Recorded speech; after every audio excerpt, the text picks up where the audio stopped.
Então, pessoal, hoje eu vou falar sobre esse spin-off de Jujutsu Kaisen, que basicamente é o Jujutsu Kaisen de alienígenas. A obra Jujutsu Kaisen, ela acabou no final de 2025, né? E os fãs, eles ainda queriam várias histórias, né?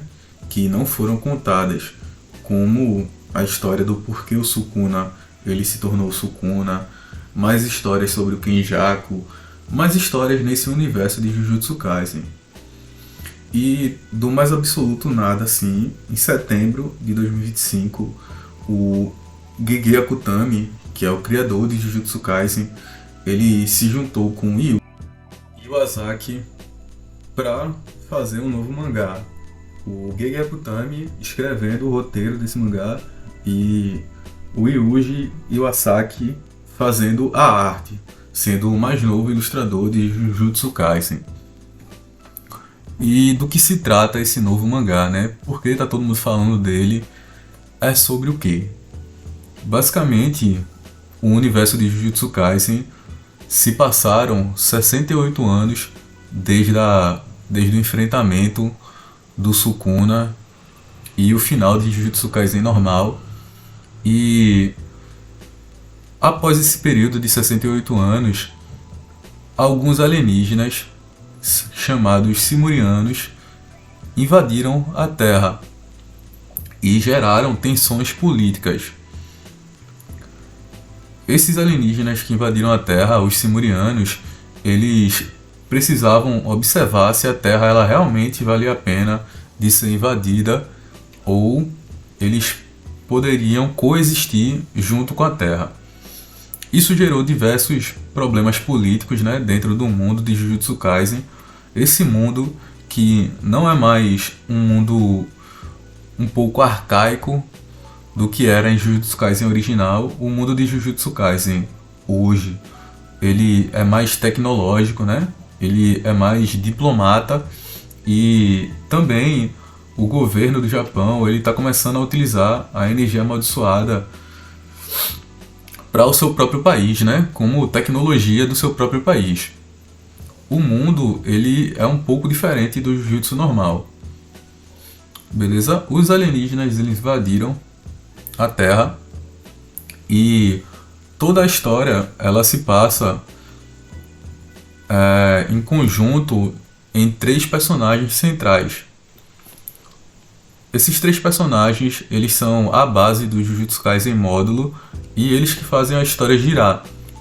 O primeiro personagem é a Yuka Okutsu.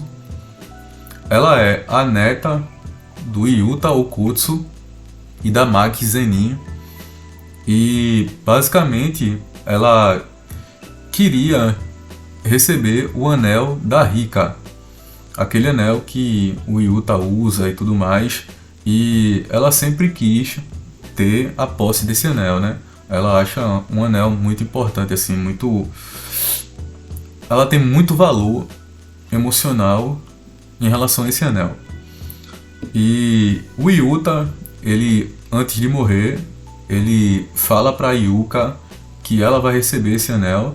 Só que depois que o Yuta morre, os membros do clã Gojo que cuidam da Yuka, eles negam o anel para ela e dão para o irmão dela, que é o Tsurugi Okutsu, que é o irmão mais velho da Yuka e também é filho do Iori Okutsu e neto da Yuta com a Maki Zenin, né? Do Yuta com a Maki Zenin.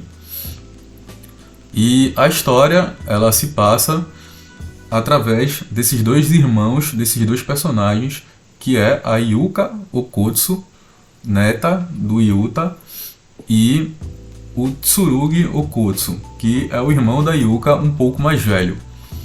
O irmão da Yuka, ele recebe o anel e na cabeça do Tsurugi, o anel é como se fosse uma muleta de poder. E ele rejeita o anel, ele utiliza, né? Ele faz um colar com o anel, mas ele não quer utilizar, ele não acha que precisa de uma muleta de poder, né, de alguma coisa para ele se escorar, e ele não utiliza, ele busca ser mais forte sem nada, né, sem se escorar em nada. E do lado contrário, a Yuka, o Kotsu, ela, como não recebeu o anel, ela quer ficar muito mais forte para um dia ela conseguir pegar o anel do Tsurugi, que é um pouco superior a ela. Esses dois personagens são os filhos de Iori Okotsu, que é o filho de Yuta Okotsu com a Maki Zenin. Beleza? 68 anos depois do Jujutsu normal, onde o Yuta já morreu, a Maki, a gente não sabe o paradeiro dela, né? Se ela morreu ou se ela tá muito velha, mas todos os personagens originais, eles estão muito velhos, se passou muito tempo, tá certo? Mas e o Yuji? E o personagem principal de Jujutsu Kaisen? O que aconteceu com ele? Nesse universo de Jujutsu Kaisen módulo, o Yuji, ele meio que desapareceu do mundo, né? Ele enfrenta alguns espíritos amaldiçoados, assim, é dito pela própria série, mas o paradeiro dele, o governo, ele não sabe onde é que ele tá. E ele desapareceu do mundo de Jujutsu, a gente só observa ele com um capuz e no meio de uma multidão, mas a gente não sabe por que ele não interage, por que ele não enfrenta os alienígenas, o que foi que aconteceu com ele, né? Tem esse mistério na série. E aí, voltando, temos esses dois personagens, esses dois irmãos, que são a nova geração, né, de feiticeiros, e um novo personagem para compor o trio, ele surge. E esse personagem é o Maru. O Maru, ele é um alienígena simuriano que foi enviado pelos próprios simurianos para observar a Terra e verificar se a Terra vale a pena de ser invadida, né? Se as atitudes, né, da Terra, elas são malignas. Se a atitude da Terra é uma atitude positiva, ele foi enviado meio que como testemunha dos simurianos para verificar se eles vão precisar entrar em conflito com a Terra ou se eles vão conseguir coexistir com a Terra. E o Maru, ele é um adolescente também, né? Tem cerca de 19 anos e ele acaba fazendo amizade com a Yuka e com o Tsurugi. E esses três personagens juntos vão enfrentando alguns espíritos amaldiçoados que sobraram e a história vai se desenvolvendo a partir daí. Maru, Tsurugi e Yuka enfrentando espíritos amaldiçoados e descobrindo mais sobre esse mundo, né? Descobrindo mais sobre os alienígenas, sobre os simurianos, descobrindo como que tá o mundo de Jujutsu atual, né? Como é que tá Tóquio, quem é que comanda, quais são os clãs que estão na liderança, né? O que é que tá acontecendo. E tudo isso é muito bem escrito, velho, é muito bom. Do contrário de Jujutsu Kaisen, que se focava muito mais nas lutas, né? As lutas são extremamente bem elaboradas, né? Com disputa de poderes, assim, de sistema de poderes extremamente calculados, assim. O que mais gerava discussão em Jujutsu Kaisen era basicamente as lutas. Sukuna contra Gojo, Yuji contra Mahito, Yuta. E o sistema de poder, ele meio que roubou a cena de Jujutsu. E nessa série do Jujutsu Kaisen módulo, o que rouba a cena não é mais os sistemas de poder, as lutas. O que está roubando a cena é basicamente esse tema central de imigração, esse tema central da história dos alienígenas e o povo de Tóquio tendo que lidar com invasão alienígena, né? E basicamente o Gege Akutami, ele quis fazer uma analogia à imigração, né? Aos males da imigração, a esse tema central que está em alta no mundo hoje em dia. De o que é que os países, o que é que o governo dos países precisa fazer em relação aos imigrantes. Se ele deve expulsar, se ele deve coexistir, se ele deve entrar em conflito, se ele deve exterminar os imigrantes. E outro ponto central também é se a motivação dos imigrantes para ter que se mudar de um país para o outro, né? O que foi que aconteceu no país original dos imigrantes? Por que os imigrantes eles não podem voltar para o seu país de origem? Qual é a cultura do país de origem para o novo país que o imigrante ele veio morar? E como essas culturas elas meio que se juntam, né? Como essas culturas, como esse intercâmbio cultural ele acontece dentro desses países invadidos por imigrantes. E todo esse tema ele é muito interessante, né? Ele é extremamente bem trabalhado. Em algumas cenas do mangá, a gente percebe que os simurianos eles recebem um certo tipo de preconceito. Tem alguns humanos que eles acham que os simurianos eles podem conviver em paz na Terra, e tem outros humanos que acham que os simurianos eles precisam ser exterminados, que eles são uma ameaça, que eles realmente precisam voltar para o planeta deles. E os simurianos, por sua vez, também eles têm um certo preconceito com a Terra e é muito dividido, né? Alguns simurianos acham que podem viver em paz na Terra, que os seres humanos são bons, e outros simurianos acham que a Terra é um país um pouco retrógrado, eles são fracos e eles precisam ser conquistados. E toda essa discussão política é muito interessante.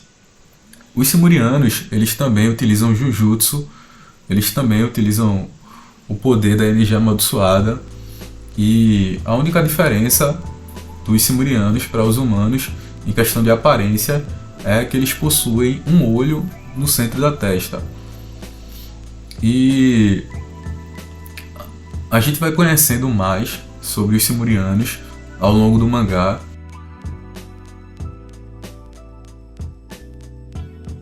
Tem uma parte do mangá que se passa exclusivamente lá no planeta Simúria. E lá a gente descobre que esse planeta ele tem várias tribos, e duas tribos elas entram em conflito constantemente. A primeira tribo é a Disconte, que são basicamente quem comanda aquele planeta, são os simurianos que têm mais poder aquisitivo, que têm mais recurso, que dominam como império aquele planeta. E a gente também tem os Hummels.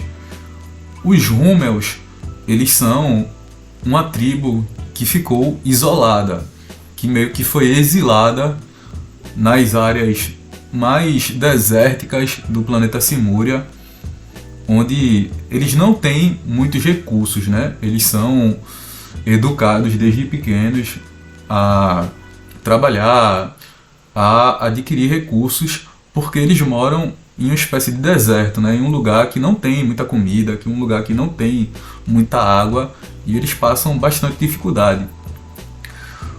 Os Hummels, eles são uma tribo que, diferente das outras tribos de Simúria, eles possuem uma conexão com uma espécie de espírito chamado Kalian. E os Kalians, eles são basicamente espíritos amaldiçoados do universo de Jujutsu, só que com outro nome por estarem em um planeta diferente.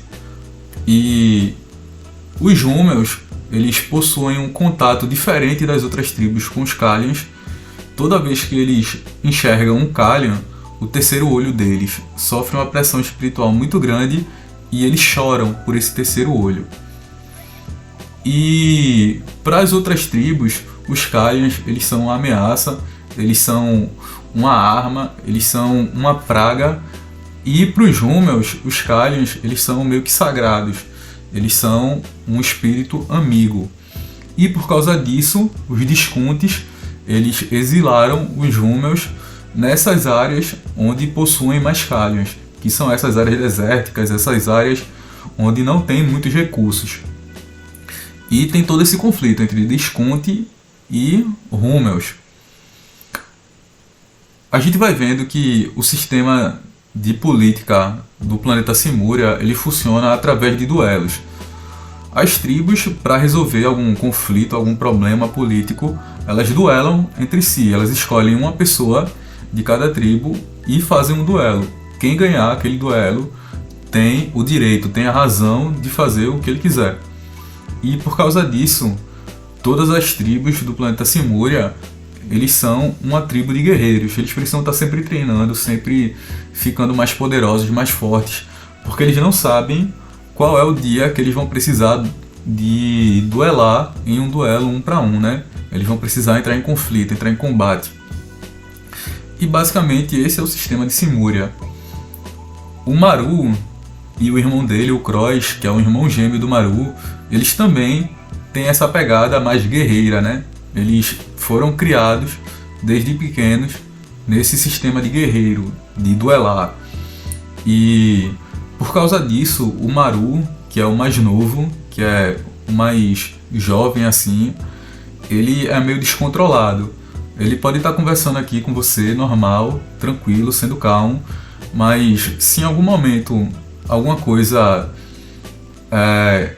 ser muito ameaçadora aos seus valores, né? Se ele discordar de alguém, ele acaba se transformando, né? Nesse guerreiro brutal, nesse cara extremamente estressado, raivoso. Ele é um cara que não é muito controlado, assim. Ele, como é que eu posso dizer? Ele é meio que uma bomba relógio. Se alguma coisa meio que sair do lugar, ele vai ficar puto e ele não consegue controlar quando ele fica puto. E é muito interessante, né? O Cross, ele meio que acalma o Maru sempre, porque o Maru é mais novo e fica puto com muito mais facilidade. E inevitavelmente os alienígenas e os humanos, eles acabam se enfrentando, eles acabam entrando em conflito. E nos mangás mais atuais, mais recentes, capítulo 17, 18, 16, a Yuka Okkotsu, ela enfrenta o Dabura, que é um alienígena, né, da tribo de Skunti, e o Tsurugi, ele enfrenta o Maru. A Yuka, ela utiliza o Mahoraga para tentar vencer o Dabura. Ainda está em andamento, a gente não sabe o que vai acontecer. E o Tsurugi, ele enfrenta o Maru com força total e ele acaba recorrendo àquele anel da Rika que eu falei anteriormente. Ele acaba utilizando a energia da Rika. E é isso, pessoal. Esse é um resumo introdutório do mangá de Jujutsu Kaisen módulo. Eu espero que vocês tenham gostado. E, por favor, velho, se você tem uma opinião, se você gostou do vídeo, deixe essa opinião, velho, comente, fale qualquer coisa, interaja, que eu vou produzir mais e mais vídeos sobre outros animes e cultura pop. E tudo de bom aí pra você, velho. Tudo de melhor aí pra todos vocês que estão assistindo.